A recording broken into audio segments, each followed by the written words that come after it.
Welcome to Glisso English. Real life stories.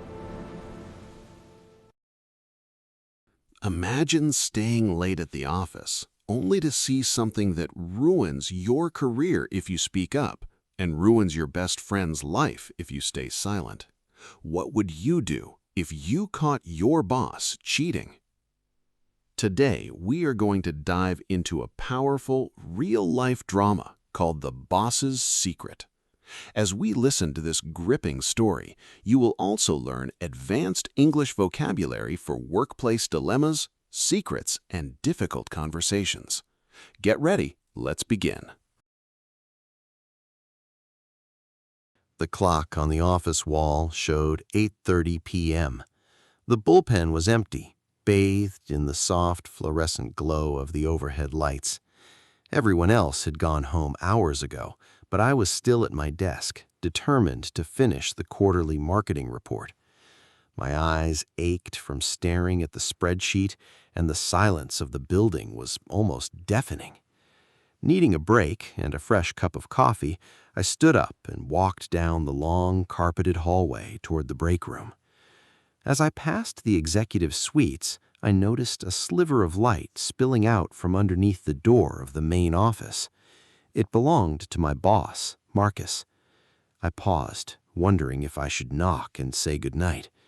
But before I could raise my hand, I heard voices through the heavy oak door. It wasn't a business meeting. I heard soft laughing followed by a quiet, intimate whisper. Curiosity got the better of me. Through the narrow glass pane beside the door, I caught a glimpse of the room inside. Marcus wasn't alone. He was standing near the window, holding a glass of wine, with his arms wrapped tightly around a young woman from the accounting department. As I watched, frozen in shock, he leaned down and kissed her. My heart hammered against my ribs. I stumbled backward, my mind racing in total disbelief. Marcus wasn't just my manager. He was married to Elena, one of my closest friends outside of work. I had just caught him red-handed. Clutching my files, I hurried back to my desk, my hands shaking. The secret felt like a heavy weight in my chest. What on earth was I going to do?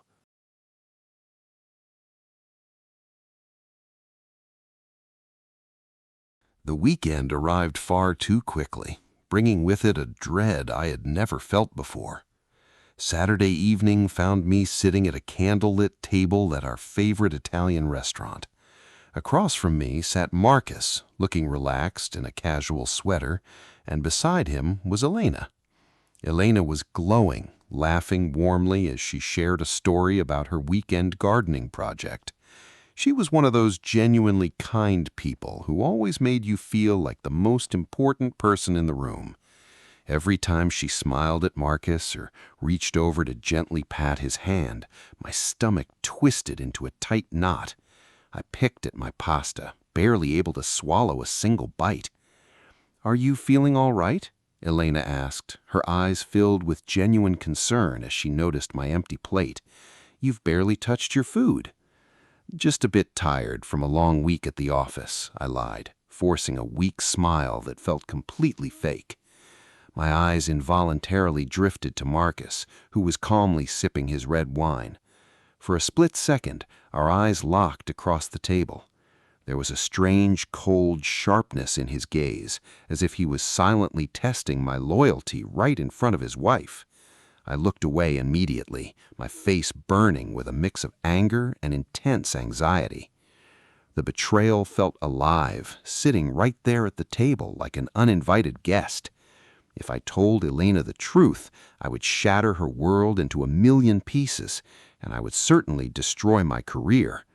If I stayed silent, I was protecting a liar and actively participating in a massive deception against my friend.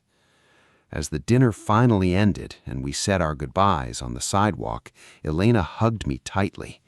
"We need to catch up properly soon, just the two of us," she whispered warmly. As their car pulled away into the night, the weight of the secret felt absolutely crushing.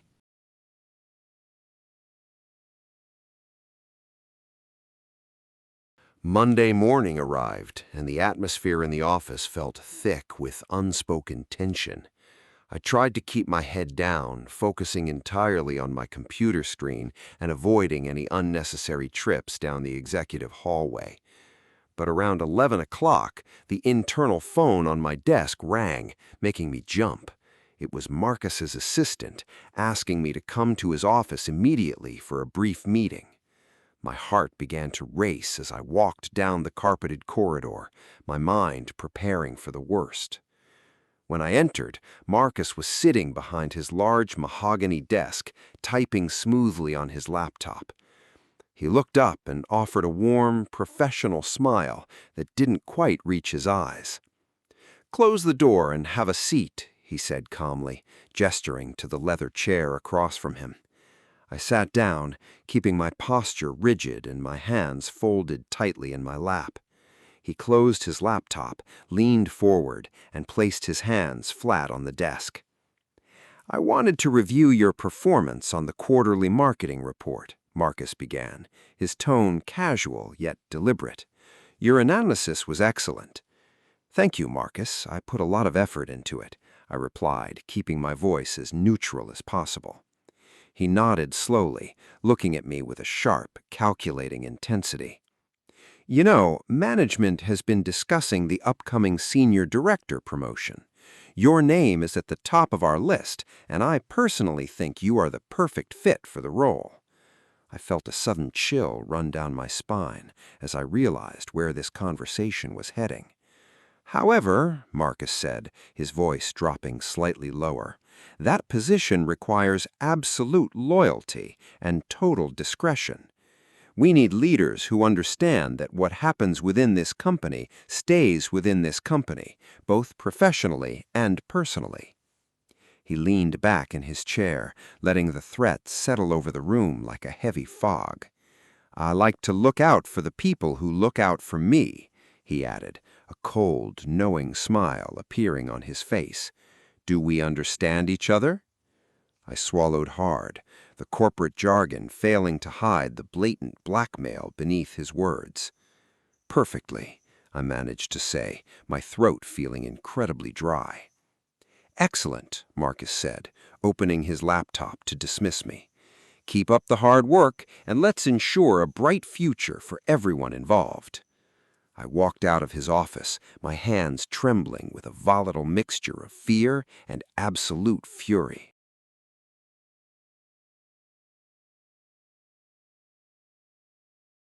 The walls of my apartment felt like they were closing in on me that evening.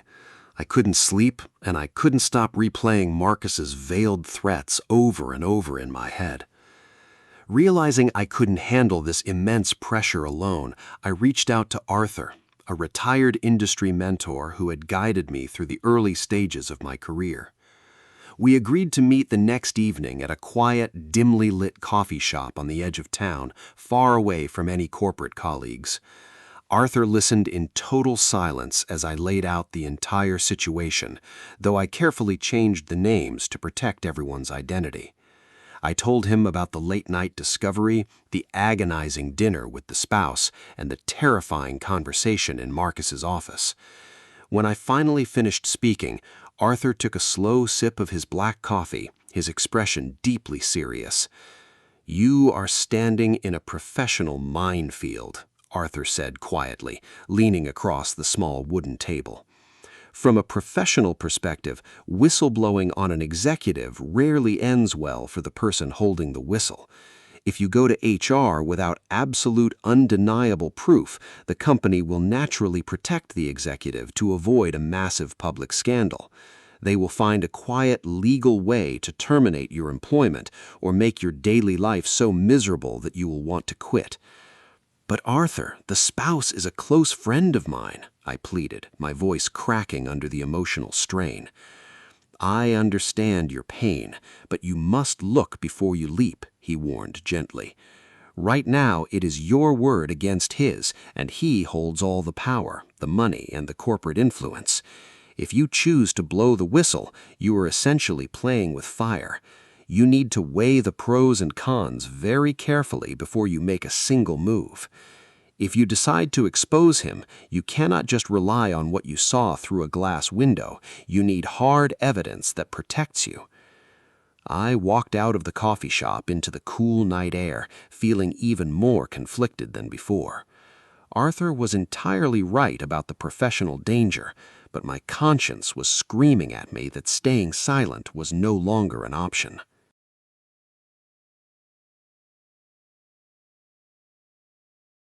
Two days later, my phone buzzed on my desk, displaying Elena's name on the screen.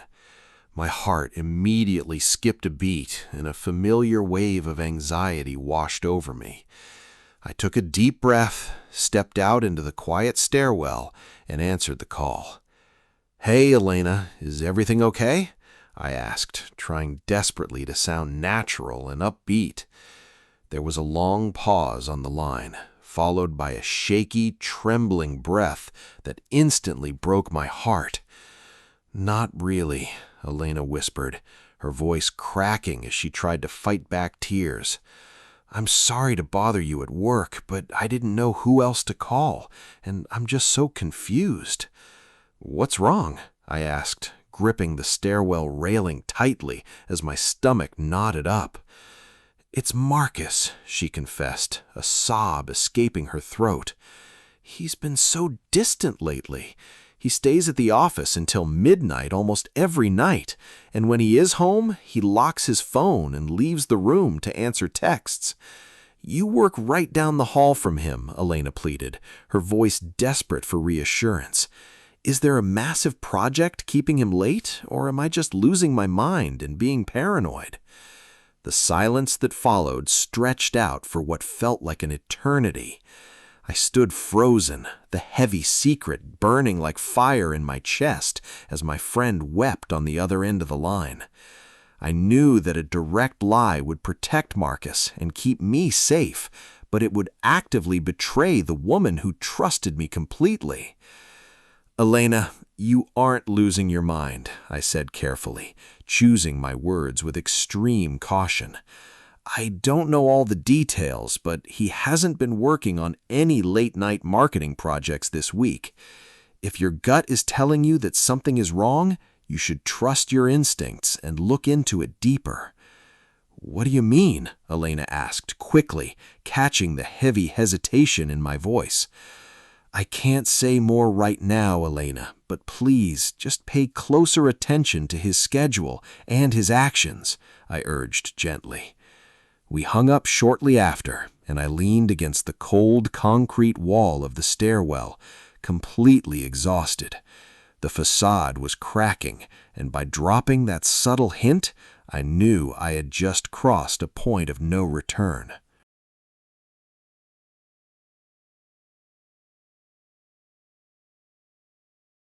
The following Monday, a heavy silence hung over the marketing department. I kept my head down, focusing entirely on my work and trying to ignore the constant knot of anxiety in my stomach. Just before lunch, an email notification popped up from the finance department requesting a routine audit of our team's shared drive. As the project lead, it was my job to organize the quarterly expense folders before they were sent to the upper management team. I opened the shared network drive and began clicking through the digital folders, moving files into their proper places.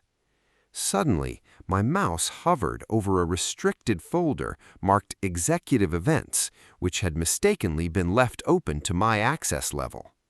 Curiosity flared inside me, mixed with a sudden sharp instinct that I couldn't ignore. I clicked on the folder and found a long list of digital receipts uploaded over the last 3 months.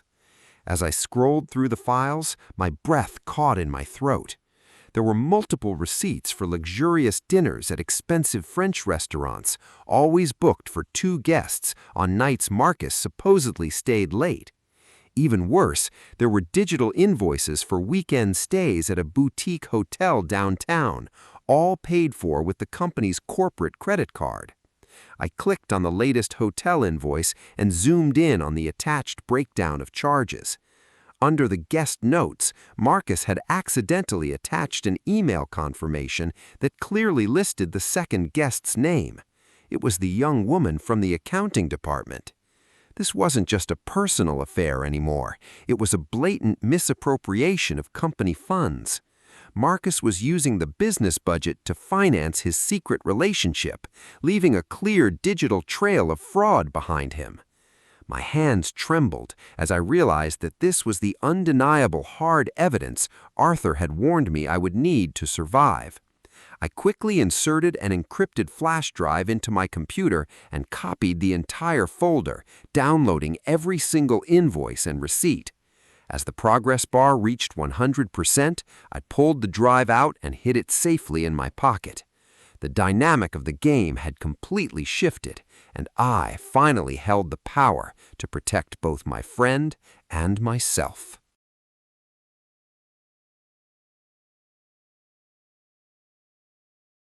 The encrypted flash drive felt incredibly heavy in my pocket as I walked down the long corridor toward the executive suite the next morning. I waited until his assistant left for her lunch break before I walked up to Marcus's heavy oak door and knocked firmly. "Come in," his voice called out from inside, sounding crisp and commanding. I stepped into the spacious office, closed the door behind me, and quietly turned the lock. Marcus looked up from his laptop, his eyebrows raising slightly as he noticed the locked door. "What can I do for you?" he asked, leaning back in his leather chair with an air of complete confidence. "We need to talk about Elena, and we need to talk about the accounting department," I said, my voice remarkably steady despite the adrenaline surging through my veins.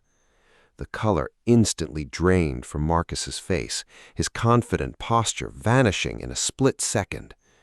"I thought we had an understanding about discretion," he hissed, his eyes narrowing into an angry, menacing glare.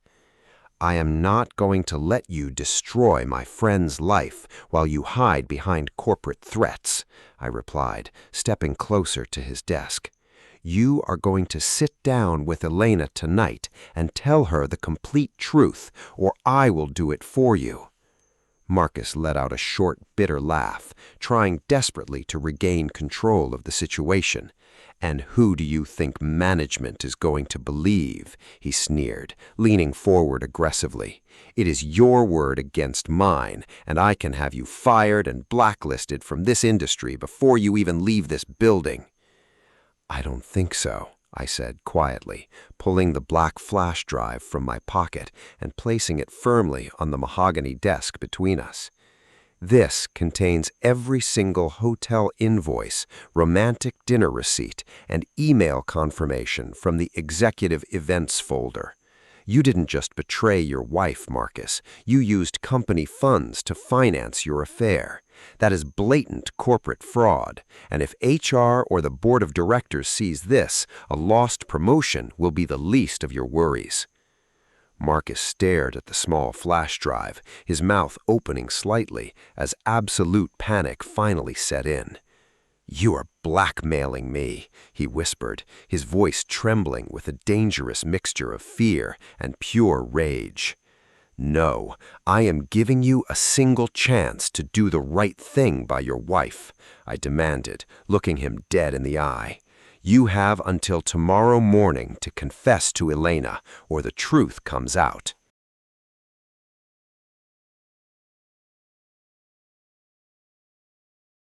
The next morning, I arrived at the office early, my nerves completely frayed from a sleepless night. As I sat down at my desk, a strange, uncomfortable silence hanging over the entire marketing floor. Before I could even log into my computer, an automated notification popped up on my phone from the company's internal network.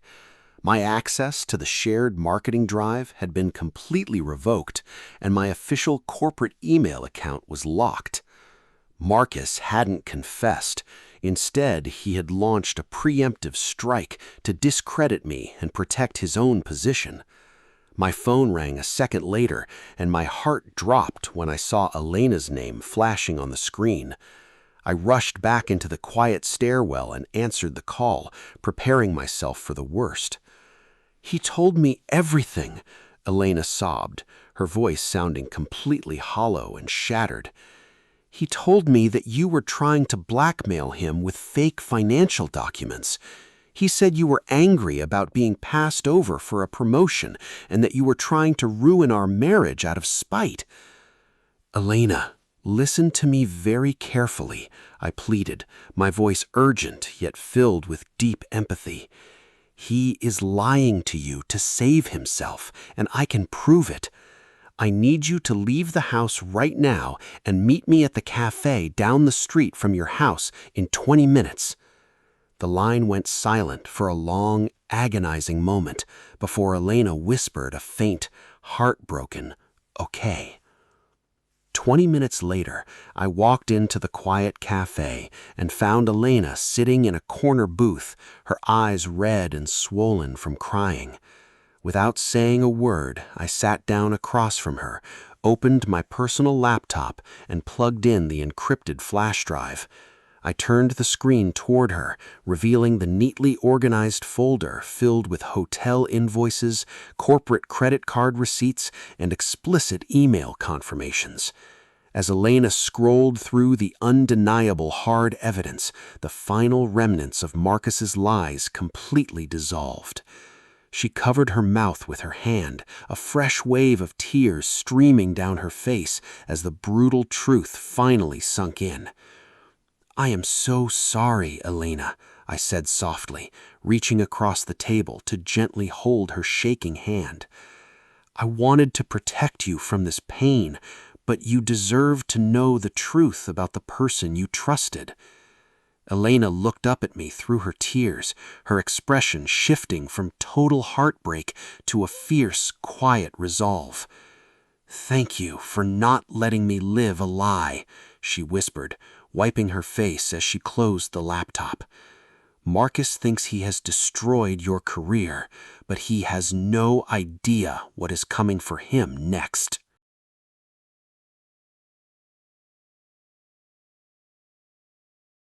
The corporate fallout began early Wednesday morning, striking the office like a sudden, chaotic storm.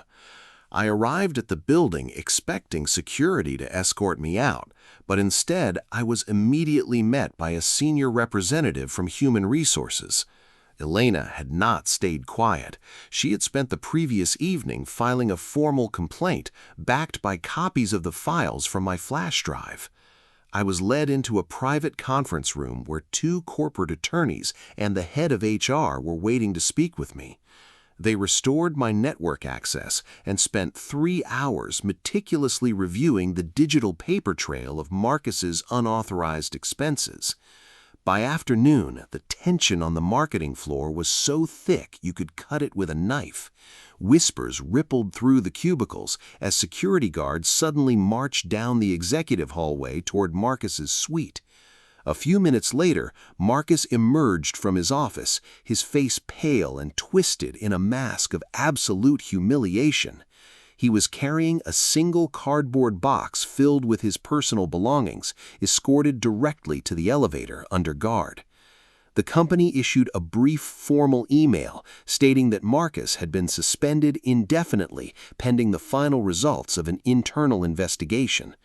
The workplace fell into a state of total shock, with colleagues openly speculating about the sudden downfall of the star executive.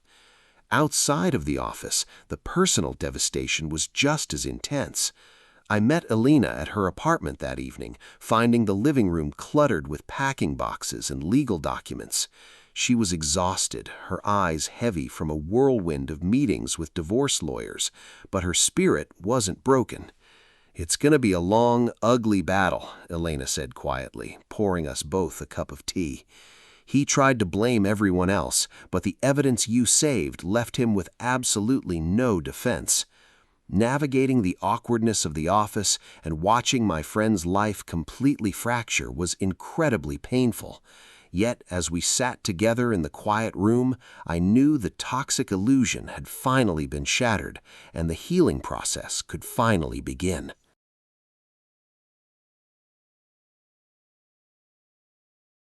3 months passed, and the heavy cloud of tension that had hung over the office finally evaporated. The internal investigation concluded with Marcus's official termination, and the company took strict legal action to recover the misused funds. With the toxic management gone, the upper administration underwent a massive restructuring to restore integrity to our department. On a bright Tuesday morning, I was called into the vice president's office, not for a warning, but for a celebration. I was officially offered the promotion to senior director, a position I could finally accept knowing I had earned it with my honesty and hard work. Walking back to my new office, I felt a profound sense of relief, realizing that doing the right thing had been incredibly painful, but entirely worth it. The personal victory was even greater than the professional success. That weekend, I met Elena at a sunny outdoor cafe to celebrate her moving into her beautiful new apartment downtown. She looked radiant, the heavy exhaustion completely gone from her face, replaced by a bright, optimistic smile. "I won't lie, the divorce process has been difficult," Elena said, taking a sip of her iced coffee. "But waking up every morning knowing that I am no longer living a lie is the most liberating feeling in the world. I will always be grateful to you for having the courage to tell me the truth when it would have been so much easier to stay silent." We raised our glasses in a toast, celebrating the power of truth and the resilience of true friendship. Looking back on the entire ordeal, I realized that hindsight is 20/20.